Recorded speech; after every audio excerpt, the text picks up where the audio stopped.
大家好，我是牧羊。今天我们聊的话题是听声识人。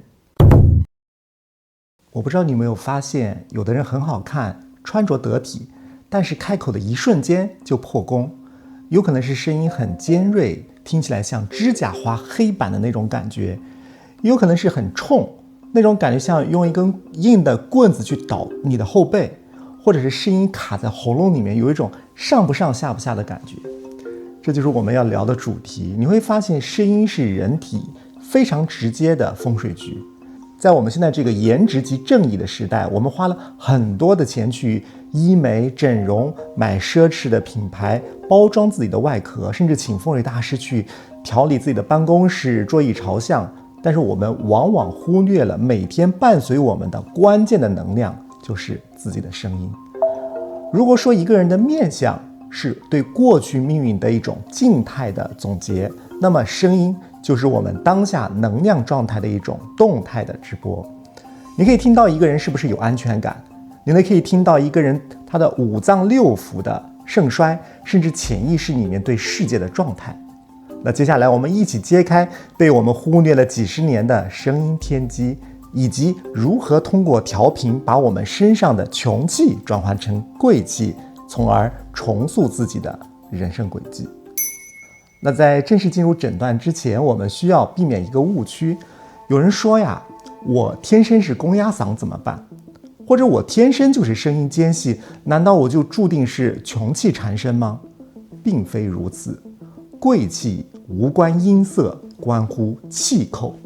一个人的音色呀是天生的，是人的声带长短厚薄来决定的，就像人的身高很难改变。但是气口就是一个人说话的节奏、韵律、停顿、气息的深浅，完全是一个人的神经系统和后天的修养决定的。这当中最经典的例子就是撒切尔夫人。在她刚出道的时候，她的声音尖锐急促，带着一种典型的家庭主妇式的焦虑感。当时的英国媒体就嘲笑她，说声音像尖叫的猫。这种声音让她在政坛上处处碰壁，因为选民会潜意识中觉得她情绪不稳定。Oh, very much so. I've done a good deal of other speaking, but speaking in the House of Commons is quite different. It's a unique experience.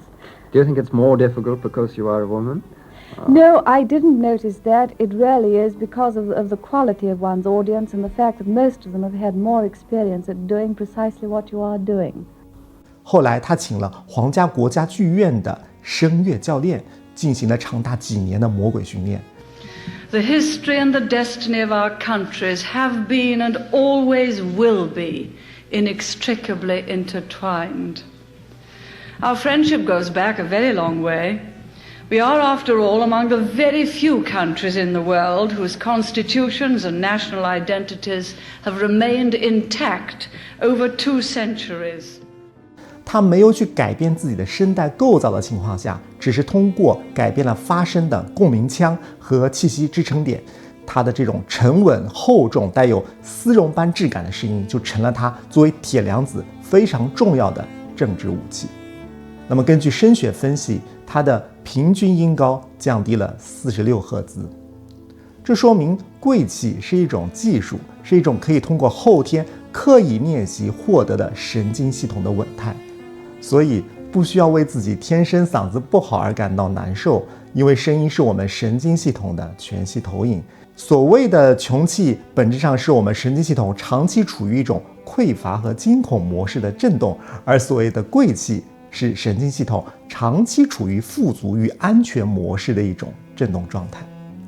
那接下来我们先进入第一层诊断层，我们去听一听那些阻碍自己发财升职获得尊重的穷气之音到底是什么样子的。在我们人类的大脑里啊，其实安装了一个比视觉系统更加古老的听觉雷达。在远古丛林当中，我们的祖先在深夜睡觉的时候眼睛是闭上，但耳朵是一直持续听的。在草丛当中的一声异响或者同伴呼吸的忽然改变，都是意味着有可能发生的危险。所以我们对声音的敏感度是写在基因当中的。我们今天的职场和社交场就是现代版的丛林，虽然没有老虎，但是有财源、竞争对手，有背叛。我们的大脑依然在时时刻刻扫描周围人的声音频率，来判断，这个人是强还是弱，这个人是敌还是友，这个人是处于失控的边缘还是稳如泰山。那么在这个扫描的过程中，有3种非常典型的声音模式会被大脑瞬间标记为低价值或者是危险，也就是我们常常所说的穷气之音。第一种呢叫急口令，你会发现这样的人说话呀，就像机关枪扫射一样，语速极快。你问他，关于这个观点你是怎么讲？我跟你说，这个同学哒哒哒哒哒哒哒哒哒哒哒，你会发现他的语速非常快，字和字之间高度粘连，仿佛每一个都好像在浪费生命，就是急于把大量的信息灌进别人的耳朵当中，甚至我们都没有问完问题，他的回答就先冲在前面了。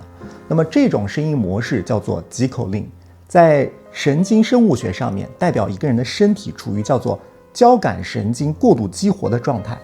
当一个人用急口令说话的时候，他的潜意识当中会觉得我不配，他的底层逻辑是我不配占用大家的时间，我的存在感很低啊，所以我必须赶在别人打断我之前赶紧要把话说完。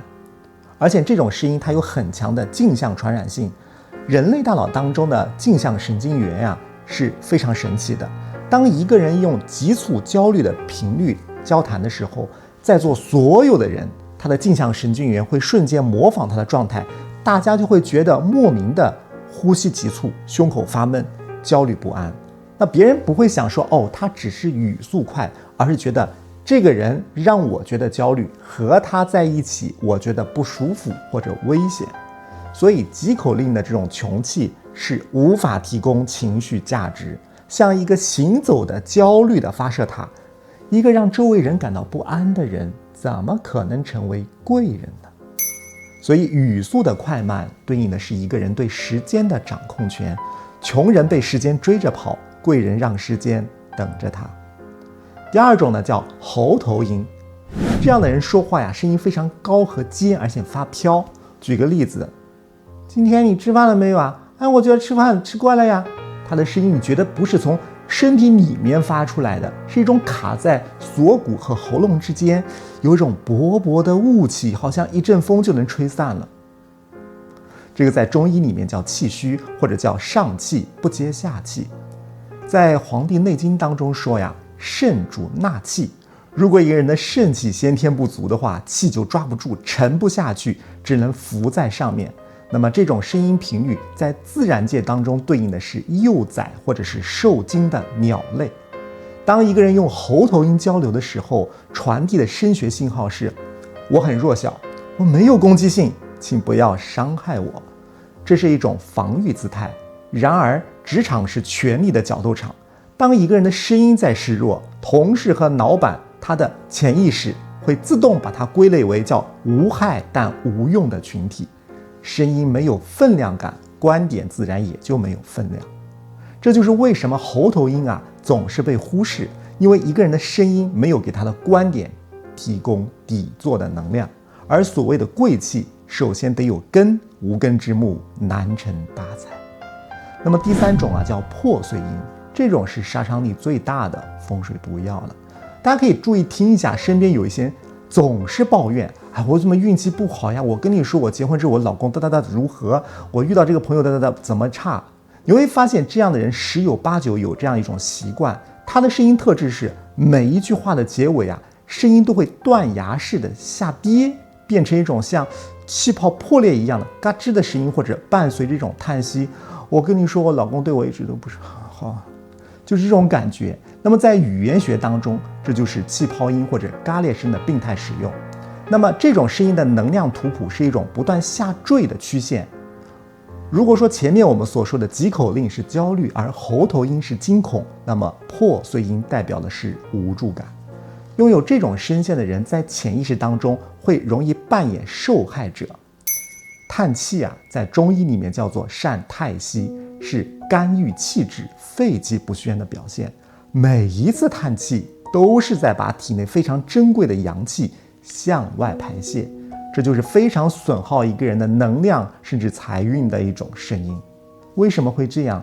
因为财富的本质是能量的交换。一个人用声音不断的暗示我好累，我好惨，我好无力，那就像一个能量黑洞，谁愿意跟黑洞天天在一起，把钱和能量投给一个随时准备放弃的人呢？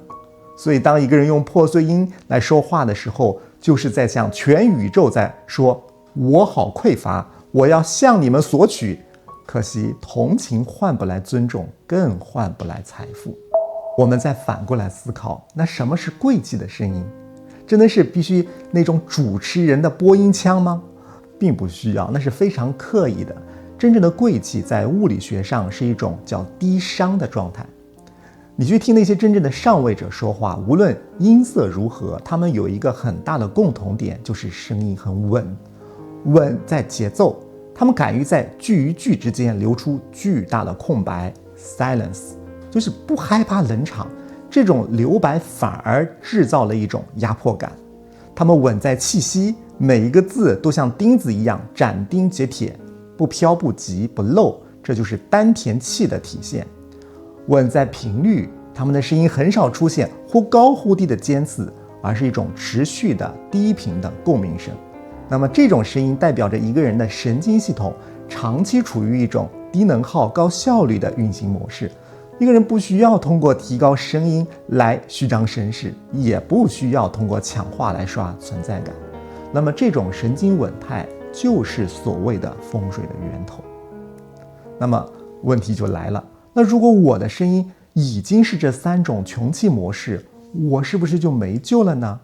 或者说，如果我强制改变我的声音，真的能反过来改变我的大脑，甚至改变我的细胞，甚至我周围的运势吗？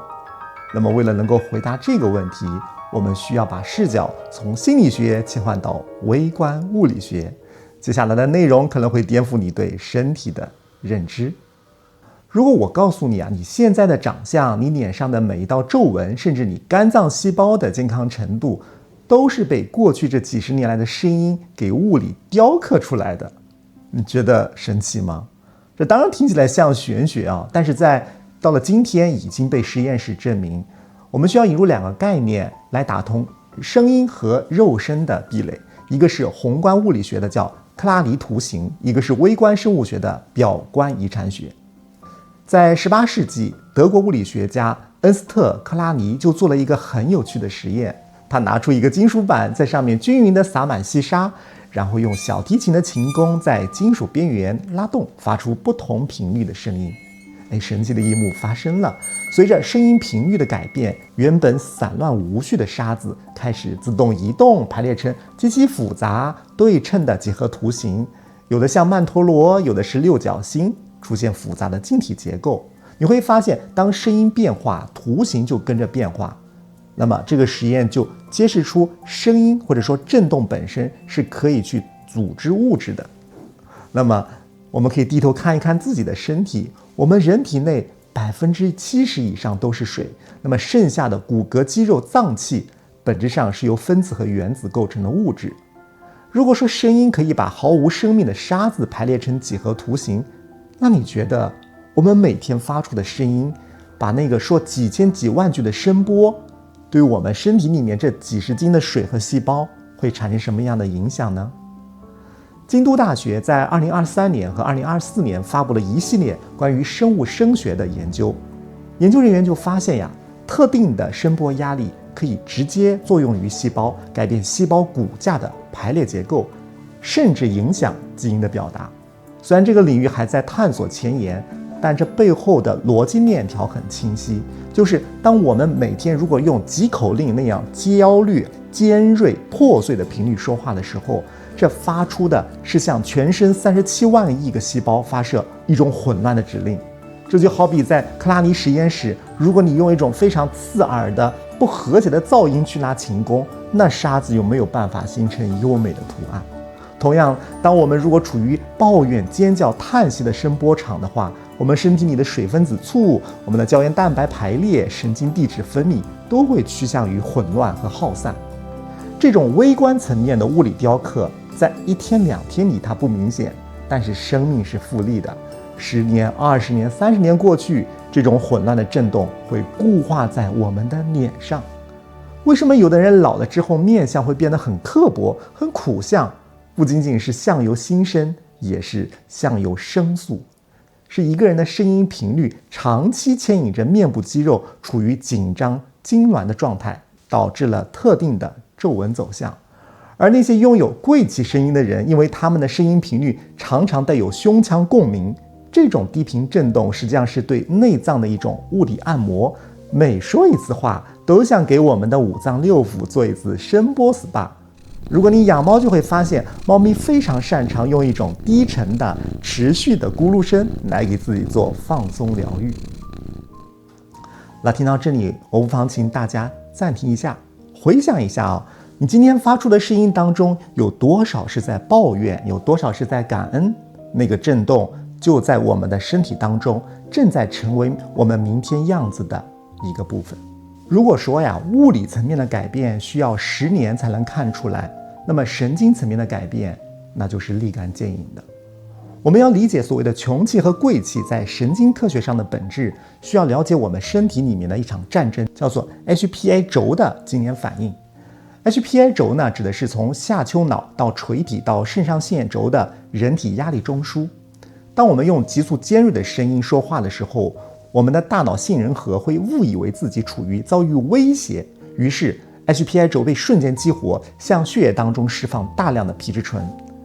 皮质醇是个好东西它可以让我们亢奋，有力气逃命。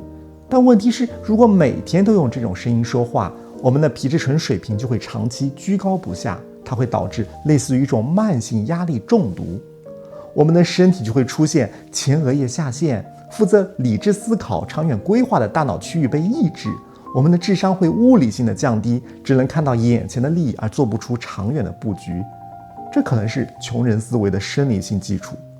同时，我们的身体把能量都去打仗了，没有空去修补身体，也会让我们的免疫力下降。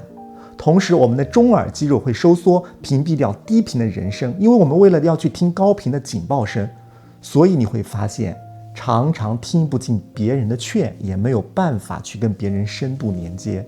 这就是为什么说声音急促的人往往不顺遂，他还真不是迷信。一个长期前额叶掉线、身体亚健康又听不进人话的人，怎么能做出正确的投资决策？怎么可能经营好家庭？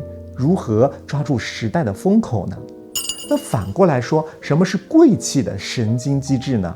这就是多重迷走神经理论中的腹侧迷走神经状态。我们可以把它比作人体的贵人频段。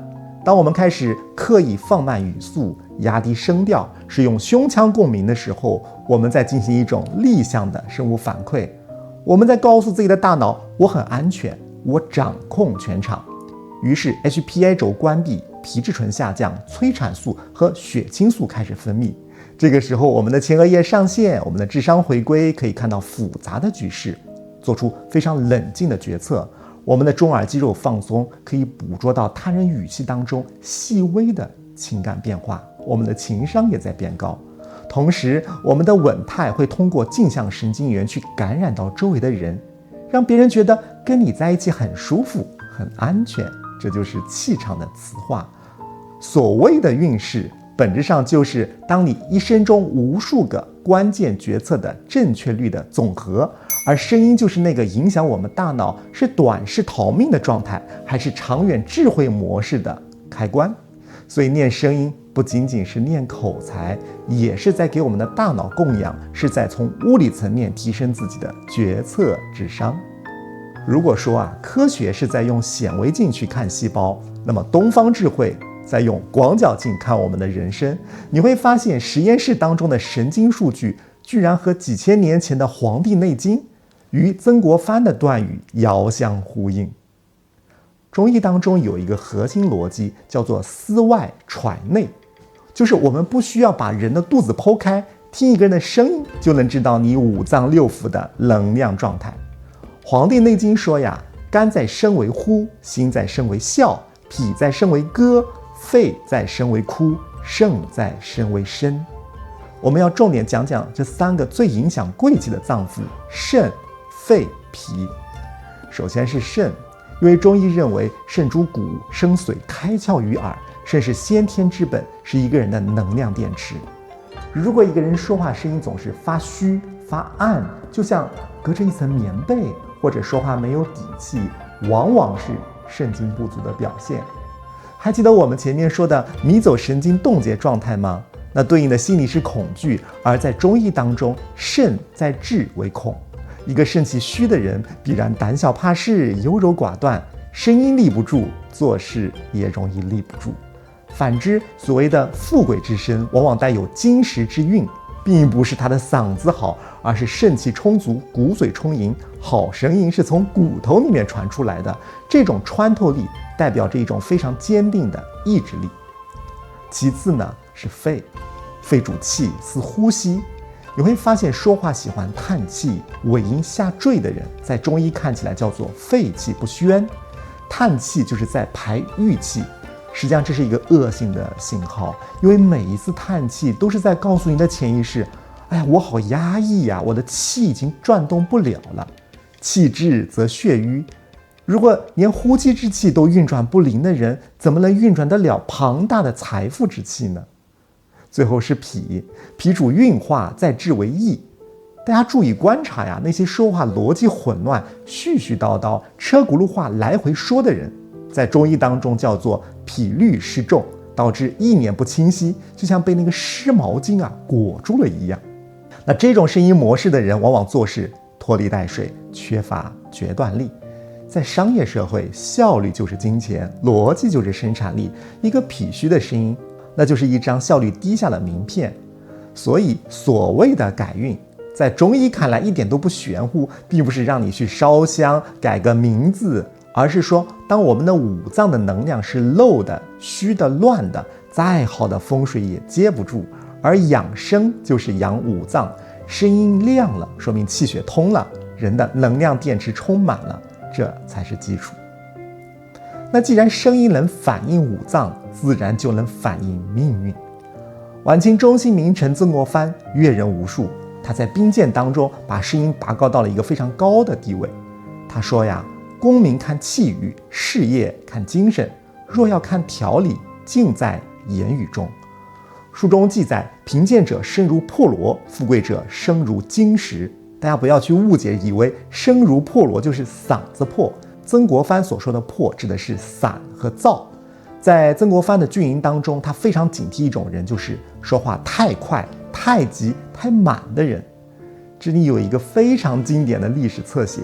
有一次呢，两个同乡来找曾国藩，那么第一个人像竹筒倒豆子一样滔滔不绝，急于展示自己的才华，声音高亢激昂，眼神闪烁。而另外一个人每次说话都是深思熟虑，声音沉稳，不卑不亢，眼神坚定。最后曾国藩选用了第二个人，把第一个人打发走了。那幕僚不解说为什么呀？说第一个人明明口才更好呀。曾国藩说，第一个人说话太快太急，说明此人心躁气浮，心不定则事难成。遇到大事，这种人最容易慌乱出错。而第二个人声音沉稳，说明他心神守得住。这里要提出一个非常有趣的概念，就是神气。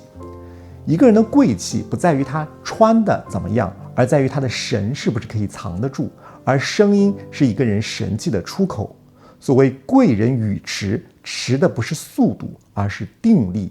因为神气内敛，不轻易外泄，所以在说话之前，先过脑，再过心，最后才说出来。这个过程，它是一个能量的过滤和提纯的过程。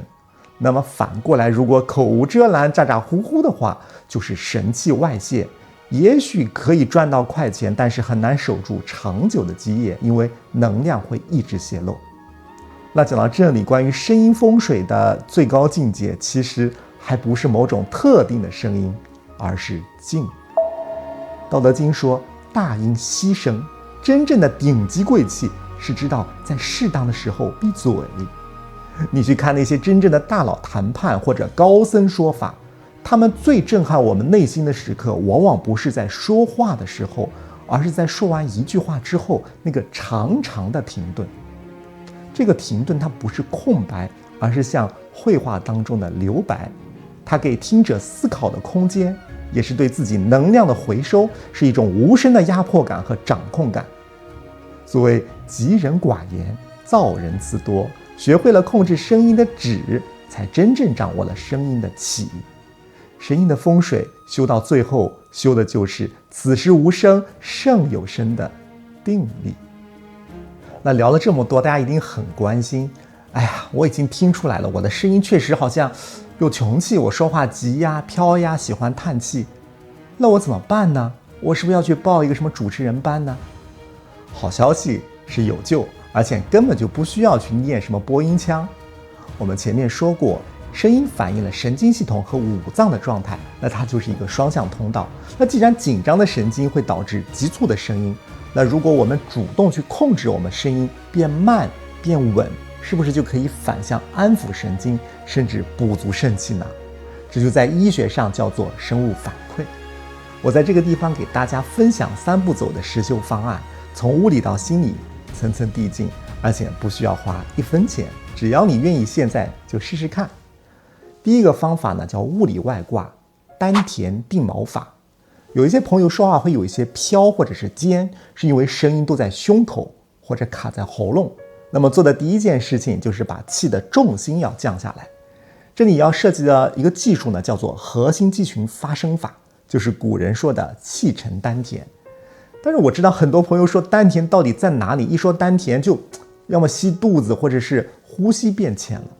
其实非常方便，只要通过咳嗽就行了。大家可以尝试把你的坐姿调整一下，屁股坐实，双脚踩地。现在请你假装轻轻咳嗽一下，咳的那一瞬间，你伸手摸摸你的小腹，在肚脐下方的位置，你会发现，那个地方有一块肌肉猛地弹起变硬了。对，就是这个地方，是你的核心支撑点。那么下次在重要的会议或者谈判开口之前，你可以先轻轻咳一下，找到那个位置，然后让小腹保持那种微微紧绷的张力，再开口说话。那么想象声音不是从喉咙挤出来的，而是被小腹那块肌肉给顶出来的。那你怎么知道做对了呢？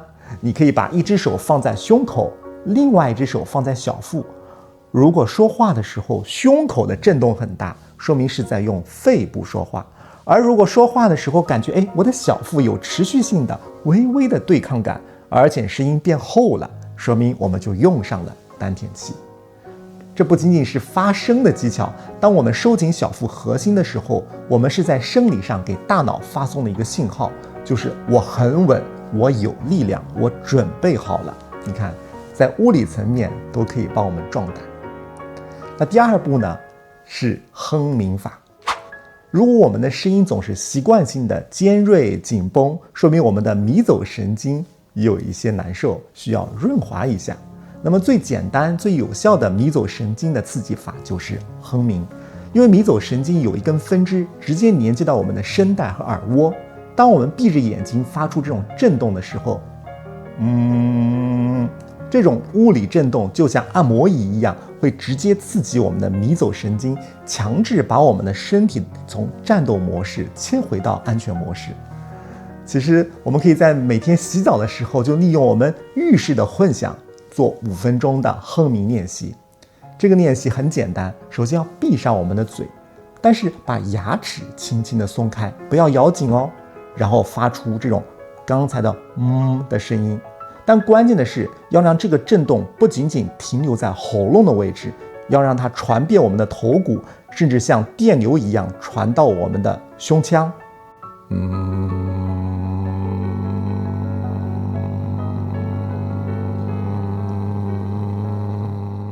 你会感觉到有一种酥麻的感觉，而且你会发现紧绷的肩膀会不由自主地放松下来。这是一种非常便宜的抗焦虑药。